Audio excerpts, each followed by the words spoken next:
Good morning, students. Today we have to start our next chapter, that is the pollution of air. We are depending upon the environment. अगर हमें survive करना है in the different ways, we are depending upon the environment. चाहे हमें उसको चाहे किसी भी वे के अंदर इसको यूज़ करना हो, ठीक है. तो हमारे लिए एक मेन चीज़ क्या आती है, टू क्लीन द एनवायरनमेंट, ठीक है. दूसरा हमारे पास क्या आता है, जैसे जैसे पॉपुलेशन इंक्रीज होती है, it creates the extra burden on our environment. वो हमारे एनवायरनमेंट के ऊपर एक एक्स्ट्रा बर्डन जो होती है वो क्रिएट करती है. मोर एंड मोर, ज़्यादा से ज़्यादा हम क्या करते हैं, फॉरेस्ट भी काटे जाते हैं ताकि हमारे जो हाउस बनाने की रिक्वायरमेंट है उसको पूरा किया जा सके. हमारे फूड की जो रिक्वायरमेंट है वो भी डे बाय डे, क्योंकि पॉपुलेशन अगर बढ़ती है तो फूड की रिक्वायरमेंट भी बढ़ती है. सो इन सब कंडीशंस को पूरा करने के लिए इंडस्ट्रीज भी डेवलप्ड होती हैं. और ये क्या करती है, क्योंकि इन्होंने क्या करना, हमारी जो डेली रिक्वायरमेंट की जो चीज़ें होती है उसको प्रिपेयर करना होता है. इन सभी कंडीशंस में जब इंडस्ट्रीज ज़्यादा होती हैं तो हार्मफुल गैसेस भी उतनी ही ज़्यादा रिलीज होती हैं, चाहे वो गैसेस की फॉर्म के अंदर हो, चाहे वो लिक्विड वेस्ट की फॉर्म के अंदर हो, जो वाटर के साथ मिलकर वाटर पोल्यूशन के लिए रेस्पॉन्सिबल हो जाती है. अब इन मटेरियल को ट्रांसपोर्ट करने के लिए उतनी ही ज़्यादा व्हीकल्स की रिक्वायरमेंट भी होती है. So it's also increase the pollution, ठीक है. यानी these release the harmful gases into the atmosphere. ये जो सारी एक्टिविटीज होती हैं ये क्या करती हैं, कंटामिनेटेड कर देती हैं किसको, एनवायरनमेंट को. सो इस चैप्टर के अंदर मैंने आपको, जब हमारी वीडियोस हुई थी उसमें मैंने आपको थोड़ी इंट्रोडक्शन दिया था पहले वाले में, कि हमने क्या पढ़ना है, we have to be discuss about the pollution of air. अब टर्म हमारे पास आते हैं, what do you mean by pollution. Pollution है क्या, ये वो टर्म आती है जो किससे ली गई है, एक is derive from the Latin word pollutionem which means to make dirty, जो क्या बनाती है, डर्टी. यानी कोई भी सब्सटेंस जो एटमॉस्फेयर में प्रेजेंट रहेगा, एनवायरनमेंट में प्रेजेंट रहता है, उसके नॉर्मल से ज़्यादा यानी in proportions greater than its natural abundance and cause the harmful effect, वो क्या कहलाता है, पोल्यूटेंट्स. जिसकी वजह से पोल्यूशन हुआ वो क्या कहलाता है, पोल्यूटेंट्स. और जिसने जो किया वो फिनोमिना हमारे पास क्या कहलाता है, पोल्यूशन, ठीक है. यानी it implies that the presence of many of the substances in undesirable concentration cause the pollution. Also, these are the some harmful substances which when released into the atmosphere due to the various human activities cause the pollutions. हम क्या करते हैं, घरों के अंदर चूल्हा भी जलता है, ठीक है. हम क्या करते हैं, कई बार अगर घर के अंदर पॉलीथीन पड़ी है, कई बार रोज बाहर बिखरने से बढ़िया तो हम उसको आग जला देते हैं. फार्मर्स क्या करते हैं, वो अभी गेहूं जब कटाई हुई थी उसके बाद जो वहाँ पे बचा हुआ जो रह गया था उसको भी जला दिया उन्होंने. यानी this all are responsible for increasing the pollution. हमारे पास एक टर्म आई थी MIC, एग्जाम में मोस्टली पूछ लेता, what is the full form of MIC, methyl isocyanate. Methyl isocyanate is the full form of MIC, जो कब रिलीज हुई थी, एक 1984 भोपाल गैस ट्रेजेडी कहा जाता है. It's also termed as the Bhopal gas tragedy. यानी यूनियन कार्बाइड फैक्ट्री के अंदर वहाँ पे गैसेस को रिलीज हुआ, जिसकी वजह से वहाँ पे thousands of people lost their life, जिन्होंने अपनी लाइफ को क्या कर दिया, ख़त्म कर दिया. अब हमने क्या पढ़ना है, एयर पोल्यूशन. एयर क्या है एक्चुअल में, जो mixture of the very many gases, बहुत सारे गैसेस का क्या है, मिक्सचर है. इस अंदर नाइट्रोजन भी है, कार्बन डाइऑक्साइड भी है. जैसे एग्जांपल हमारे पास ये रहा, जूनियर क्लासेस में भी आप लोगों ने पढ़ा है.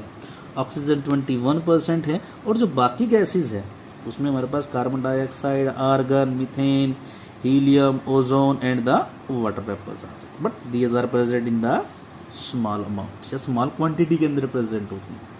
यानी the contamination of air by the unwanted substances having the harmful effect, क्योंकि जिसके ऊपर इफेक्ट डालती है दोनों के ऊपर डाले, लिविंग और नॉन लिविंग के ऊपर भी, उसे हमारे पास क्या कहा जाता है, that are refer to as the air pollution.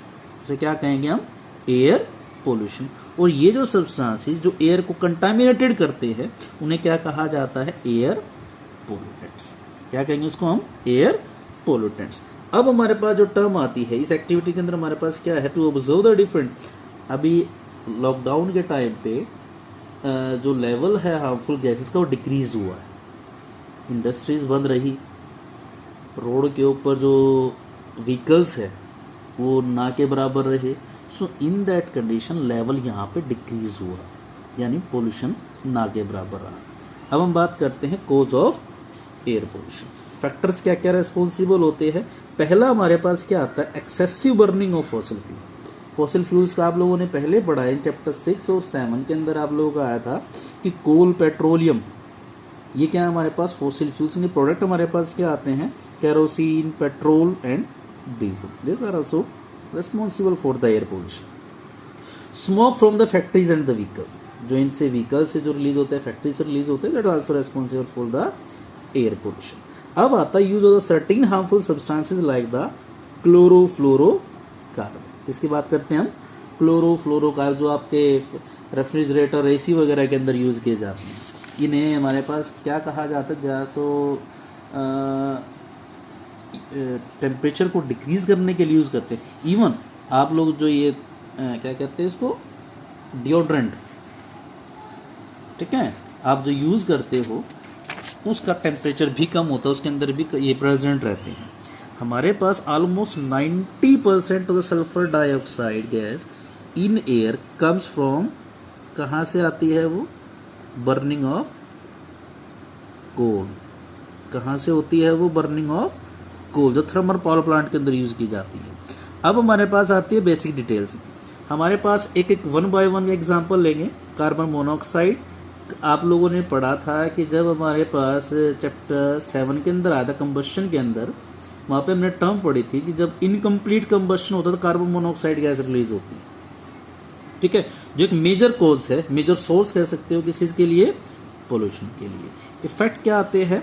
हम क्या करते हैं, हमारी बॉडी के अंदर जब ऑक्सीजन जाती है वो किसके हेल्प से जाती है? With the help of haemoglobin. लेकिन जब ये कार्बन मोनोऑक्साइड जब इनहेल की जाएगी, ये क्या करेगी? It's combines with the haemoglobin and form the carboxy haemoglobin, जिस वजह से क्या हो जाएगा?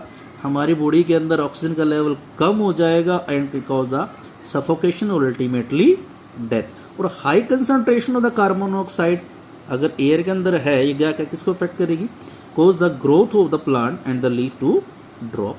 This it is worldwide to note that here the, इसे कहते हैं कि well known as the carbon dioxide when present in the excess also cause the pollution of air. Clear हुआ सभी को? यानी हीमोग्लोबिन के साथ अगर कार्बन डाइऑक्साइड होती है, not from the carboxy haemoglobin. Carboxy haemoglobin कब बनेगा? जब कार्बन मोनोऑक्साइड, तो इट मीन्स हमारे पास ये गलत हो जाता है। क्लियर हो गया? अब आता है nitrogen dioxide. Nitrogen dioxide is mainly produce किससे होता है? कंबस्शन ऑफ गैसोलीन और पेट्रोल, जिसको जो आपके व्हीकल्स के अंदर यूज किया जाता है। हार्मफुल इफेक्ट्स क्या आते हैं इसके? इसकी जो हाई कंसंट्रेशन होती है इन प्लांट के केस में क्या करती है? ये क्या करते हैं? Retardation of the photosynthetic activity, जो फोटोसिंथेटिक एक्टिविटी होती है उसको कम कर देती है, ठीक है। दूसरा क्या करती है? जो हमारे लिए प्रॉब्लम क्रिएट करती है, यानी रेस्पिरेटरी प्रॉब्लम, ठीक है। अब आता है नेक्स्ट वन, द स्मोग। जो हमारे पास गर्मियां हैं, सर्दियां जब आती है ड्यूरिंग द विंटर सीजन, हमारे पास फोग पड़ती है और एक लेयर सी आ जाती है। जो लेयर जो होती है made of the smoke and the fog, इनकी बनी हुई होती है। और जब ये दोनों मिक्स हो जाते हैं, धुआं और धुंध दोनों कंबाइंड कर दीजिए, इट फॉर्म द स्मोक। क्या बनाएगा वो? स्मोक, यानी फोग और स्मोक, मैंने दोनों को ऐड कर दिया तो ये क्या बनाएगा? स्मोक। Is that clear? तो उस टाइम पे ये स्मोक बनाएगा। इसके हार्मफुल इफेक्ट्स हमारे पास क्या आते हैं? What are the harmful effect of the smoke?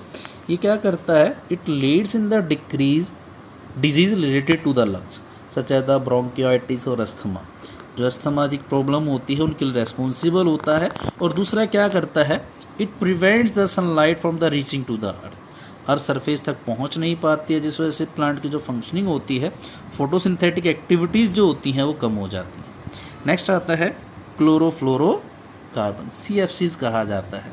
ये कहाँ प्रेजेंट होते हैं? Mostly refrigerator, solvent and the foaming agent. Even जो शेविंग क्रीम आती है उसके अंदर भी ये प्रेजेंट रहता है। जब एटमॉस्फेयर में रिलीज किए जाएंगे, decompose under the ultraviolet radiation and radiation present in the sunlight. Effect क्या रहता है? CFC cause the depletion of ozone layer by decomposing ozone. Ozone में आप लोग एक टर्म बता देता हूँ। ओजोन बनती कैसे है? जब ऑक्सीजन के साथ कंबाइन होती है in the presence of UV rays, it form the ozone. ये ओजोन बनाती है, O3, ठीक है। और ये CFC क्या करती है? इसको तोड़ देती है, break the ozone into oxygen, जिससे ओजोन खत्म हो जाएगी। जो प्रोटेक्टिव लेयर होती है, जो सन की जो अल्ट्रावायलेट रेडिएशन है, इसको अर्थ के एटमॉस्फेयर में आने से रोकती है। Is that clear? तो इसका एक सबसे बड़ा इफेक्ट आता है। दूसरा क्या करता है? दिस कोज द स्किन, अगर सरफेस से पहुंच जाए तो स्किन कैंसर के लिए या फिर हमारी आइज के डैमेज करने के लिए सफिशिएंट। क्लियर हो सभी को? ओके, नेक्स्ट टॉपिक हम नेक्स्ट वीडियो के अंदर स्टार्ट करते हैं। Okay, thank you and have a nice day.